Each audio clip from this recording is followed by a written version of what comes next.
আমরা খুব চমৎকার একটা জায়গায় যাচ্ছি। বাইকের সঙ্গে আছে শুভ ছোট ভাই এবং সাথে আছে আমার চাচা ভাই Ramzan. So this is a nice place actually.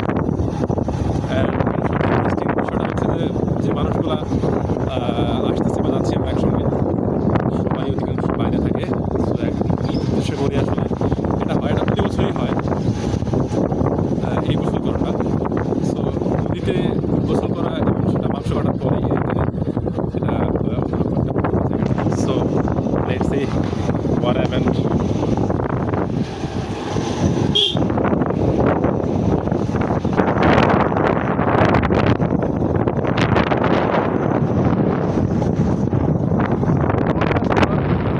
কি ভাইয়া?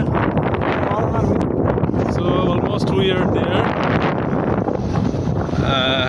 আর অল্প কিছু মিটার দূরে।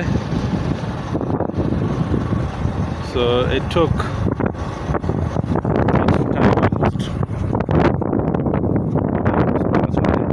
almost পেয়ে গেল সময়।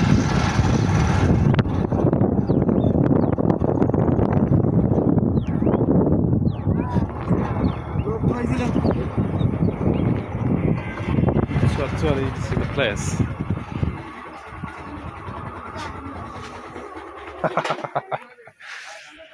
So this one.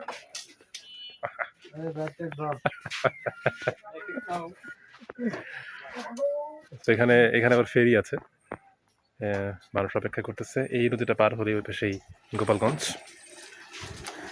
তো এখান থেকে নদী পার হওয়ার পরে গোপালগঞ্জ যেতে মনে হয় এই যে বাইকে অনলি 20 মিনিটসের মতো লাগে। এই যে আমার চাচতো ভাই, তার সঙ্গে আমি বাড়িতে এলেই ঘোরাফেরা আড্ডা সব কিছুই হয়। ছোট ভাই শুভ, অন্যরা এখন এসে পারেনি, আমরা মানে ফার্স্ট চলে এসেছি, আর এখন আসেনি।